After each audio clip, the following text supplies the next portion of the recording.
Olá, meus queridos irmãos, minhas queridas irmãs, grande alegria estarmos juntos mais uma vez no nosso programa Testemunho de Fé. Quem fala é o Padre Paulo Ricardo. Quero convidar você nos próximos minutos a refletirmos a respeito da Palavra de Deus nesse domingo todo especial que é o Domingo de Ramos e da Paixão do Senhor. No Domingo de Ramos nós celebramos a entrada triunfal de Jesus na sua cidade santa, Jerusalém. Porém, o Evangelho de São Lucas nos recorda que quando Jesus se aproximou de Jerusalém, ele chorou sobre aquela cidade. Chorou e se lamentou porque Jerusalém não reconhecia o tempo em que tinha sido visitada. O tempo maduro, o tempo oportuno, o Kairos de Deus, em que ela foi visitada pelo próprio Deus que se fez homem. Kairos tes episcopes. É assim que Jesus, ao se aproximar de Jerusalém, embora os habitantes da cidade cantem hosana e loas ao filho de Davi, Jesus já carrega no seu coração a lágrima, porque sabe exatamente que Jerusalém não saberá reconhecer a visita de Deus. Jerusalém quer reconhecer a visita de um general, de um Messias libertador político. O que Jerusalém esperava era que viesse alguém para libertá-la do poder dos romanos, do poder de uma política opressora. Mas eis que se aproxima de Jerusalém alguém muito maior do que o Messias prometido.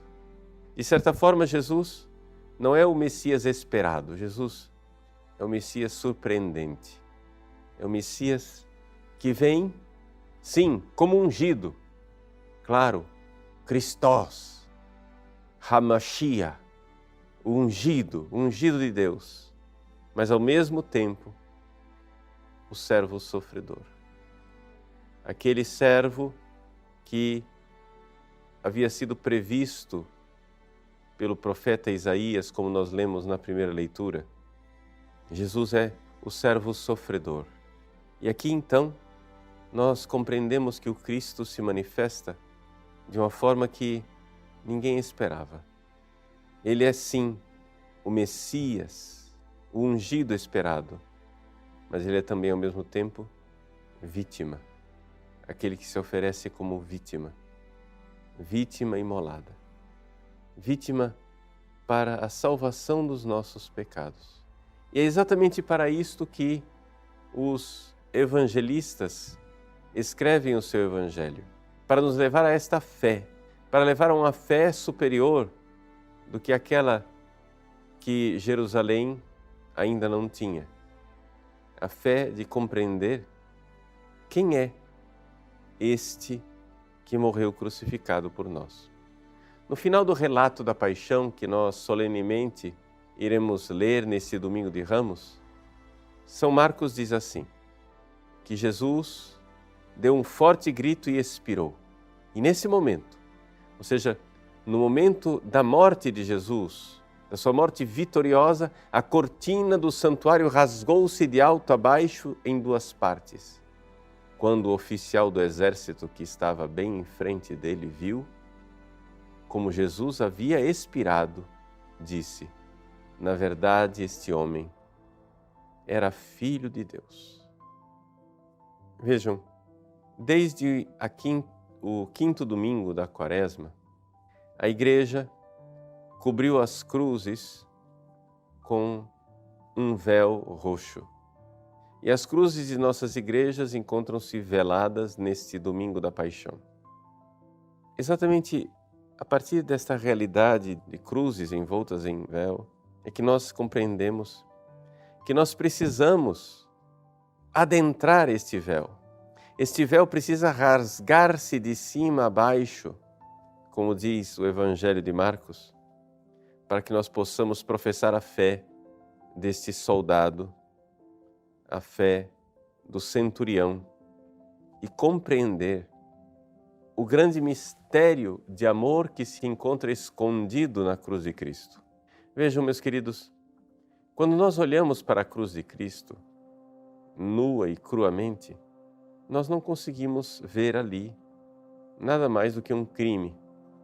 Provavelmente muitas pessoas que viram a cruz histórica de Cristo, muitas pessoas que viram Jesus crucificado historicamente, há 2000 anos atrás em Jerusalém, talvez não tenham visto outra coisa a não ser o crime, o horror.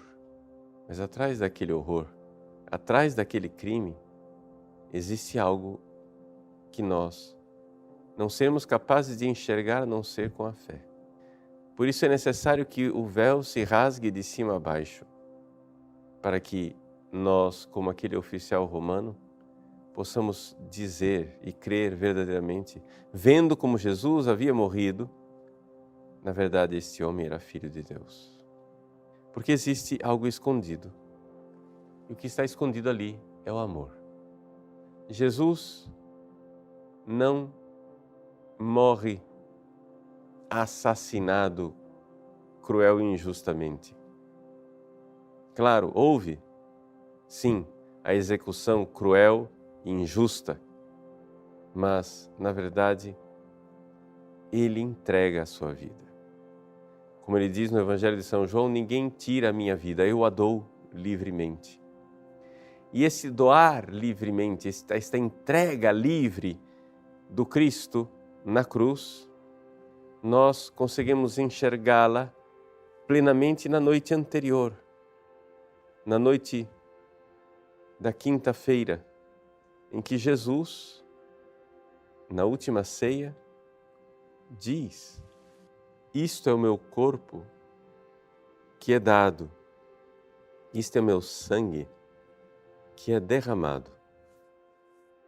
Com essas palavras que nós ouvimos em toda a missa, em toda a consagração, Jesus está ali revelando o seu supremo ato de amor. Ele morre por nós. Ele morre por mim. E é aqui que a Igreja, então, quer nos ajudar, neste Domingo de Ramos e da Paixão do Senhor, a penetrar este véu espesso, para que, escondida atrás desta dor, desta violência, desta morte injusta, nós possamos ver o supremo ato de amor, de misericórdia e de caridade. Na cruz, Jesus ama Deus de forma infinita e ama cada um de nós. Para nós enxergarmos isso, precisamos realmente de fé. Precisamos entender em que consistiu este ato supremo de amor. Muitos de nós estamos acostumados a pensar na cruz como uma manifestação da misericórdia de Deus. E é verdade, de fato é assim. A morte na cruz é uma morte que manifesta a misericórdia de Deus. Mas a manifestação da misericórdia, como foi escolhida por Deus, é uma manifestação que está intimamente ligada com um supremo ato de justiça. Como assim? Deixa eu explicar para você. Acontece que Jesus, na cruz, realizou o supremo ato de justiça porque ali, finalmente, na cruz, um ser humano amou Deus como Deus merecia ser amado. Nós, seres humanos, por mais que nós nos dediquemos a Deus, por mais que nós nos entreguemos, nós nunca iremos dar a Deus o ato de amor que Ele merece.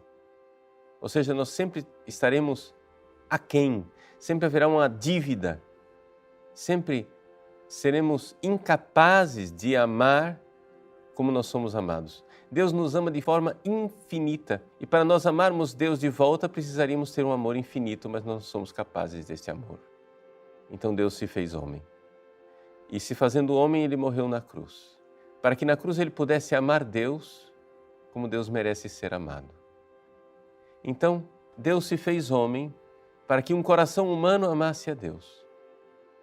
E na cruz, então, Jesus realiza o supremo e mais perfeito ato de justiça. Ele adora Deus como Deus merece ser adorado. Ele dá graça a Deus como Deus merece ser agradecido. Ali, Ele intercede por cada um de nós, como nós precisamos que alguém interceda por nós. E ali Ele expia os nossos pecados, pagando o preço das nossas culpas, como nós mereceríamos pagar. Então, claro, a cruz é a suprema e infinita misericórdia realizada num ato de suprema e infinita justiça.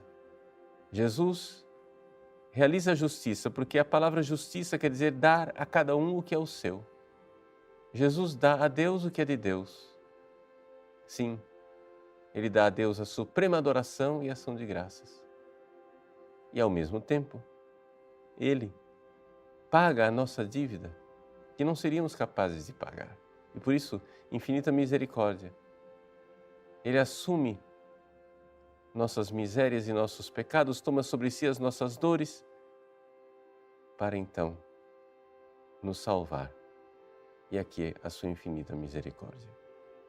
Por isso, em cada Santa Missa que nós celebramos, nós nos recordamos desse supremo ato de misericórdia e de amor, em que Jesus ama Deus como Deus merece ser amado e nos ama a nós como nós não mereceríamos ser amados, mas mesmo assim nos ama. Justiça e misericórdia ao mesmo tempo. Eis aí o que nós então celebramos, né? Em cada Santa Missa.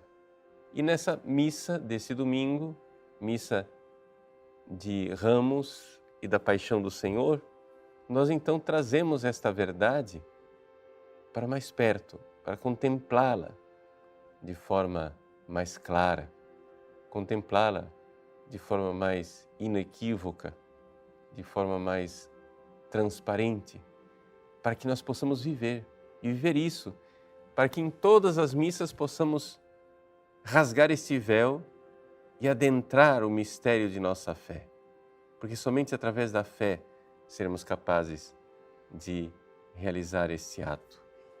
Vamos então pedir a Deus esta graça de viver em cada Santa Missa, mas principalmente na missa desse domingo da Paixão, esse mistério da fé. Como é que nós poderíamos viver isto? O Evangelho de São Marcos nos fala do centurião, do oficial do exército romano que estava lá e creu. Mas ali não estava somente ele. Havia uma outra pessoa que estava aos pés da cruz e teve fé até o fim. Foi a Virgem Santíssima, a Virgem Maria. Enquanto todos os outros que estavam ali ao redor vacilavam na fé, enquanto Judas traiu Jesus, Pedro negou 3 vezes, os outros apóstolos saíram correndo, a Virgem Maria estava lá de pé, ao lado da cruz, crendo até o fim. Até mesmo São João, o único dos apóstolos ordenados que estava lá presente na cruz, até ele sucumbiu na fé. E nós sabemos que ele sucumbiu na fé porque no domingo de Páscoa de manhã, ele correu para procurar Jesus dentre os mortos, procurar Jesus no túmulo. E quando viu finalmente aqueles linhos dispostos daquela maneira dentro do túmulo, ele diz, ele viu e acreditou. Quer dizer que antes ele não cria, que antes ele tinha vacilado na fé. Então, nestes dias em que nós celebramos a paixão do Senhor, nós precisamos de uma fé inabalável, de uma fé que crê no amor de Deus quando tudo parece dizer o contrário. Uma fé que é capaz de ouvir aquela voz secreta que diz, eis o meu filho muito amado, no qual coloquei toda a minha complacência, apesar dos gritos do Cristo, que morre dizendo, meu Deus, por que me abandonaste? Essa é a fé de Maria. A fé da Virgem Maria, que viu o seu filho agonizar, porque era necessário que o Cristo padecesse os maiores tormentos espirituais e psíquicos que nós todos, seres humanos, poderíamos padecer ao longo dos séculos. O Cristo tomou sobre si as nossas dores, mas não somente as nossas dores físicas, também nossas dores espirituais. Como diz São Paulo, ele se fez pecado para assumir todo o desespero dos pecadores, embora o Cristo nunca tenha se desesperado, mas ele precisou sofrer a dor dos desesperados. Embora o Cristo estivesse vendo a glória de Deus, ele precisava padecer a dor dos que estavam certos do inferno. O Cristo tomou sobre si nossas dores e as dores mais terríveis de todos os pecadores. E ao ver aquele filho dilacerado, aquele filho, todo ele transpassado de dor, lá estava a Virgem Maria.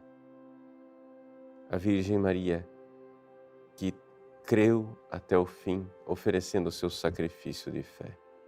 A fé da Virgem Maria deve ser para nós uma companheira nesses dias em que nós adentramos o mistério da paixão, em que a dor penetra a nossa alma, mas ao mesmo tempo não dilacera a nossa fé, porque nós sabemos que nós cremos no que Ele prometeu. Ele prometeu a vitória, embora tudo fale da derrota. Ele prometeu a vitória, embora nós não tenhamos evidências humanas dessa vitória. Ao vermos a cruz, o que nós vemos é um grande fracasso. E, no entanto, a Igreja, cheia da fé de Maria, diz: vitória, tu reinarás, ó cruz, tu nos salvarás. Ao celebrarmos a cruz de Cristo, celebramos a grande vitória. A vitória sobre Satanás e sobre o pecado. A verdadeira vitória de nosso Senhor aconteceu na cruz. Muitas pessoas acham que a vitória de Cristo aconteceu no domingo da ressurreição. É claro que no domingo da ressurreição aconteceu uma vitória. Foi a vitória de Cristo sobre a morte. Mas a vitória mais importante, a vitória sobre Satanás e sobre o pecado, ou seja, sobre a morte mais mortífera, não a morte física, a morte eterna, ela aconteceu na cruz. Porque ali, Jesus amou até o fim. Satanás tinha uma tola esperança de que iria fazê-lo pecar, iria fazê-lo blasfemar, iria fazer com que ele, na cruz, se desesperasse de Deus e ali desistisse do amor. Mas foi uma tola esperança, porque no momento em que Satanás pensou que estava alcançando sua maior vitória, ali se deflagrou a sua maior derrota. É na cruz de Cristo que a serpente finalmente tem a sua cabeça esmagada. Como dentre os nossos primeiros pais havia uma árvore com um fruto e uma mulher que quis se apossar do fruto desta árvore, também ali na cruz nós temos a antítese da árvore primitiva. Uma nova árvore. Antes era a árvore da vida, agora a árvore da cruz. Antes, o fruto que estava lá, agora o fruto do seu ventre, Jesus.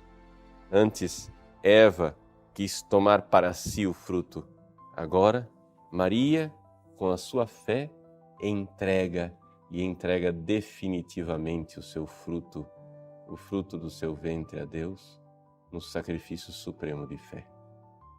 Meus irmãos, iniciamos a grande semana, a Semana Maior, a Semana Santa.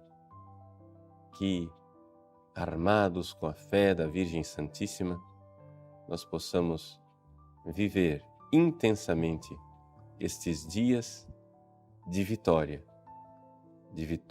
sobre Satanás e sobre a morte, para que esta vitória seja abundante em nossas vidas. Deus abençoe você. Em nome do Pai, e do Filho, e do Espírito Santo. Amém.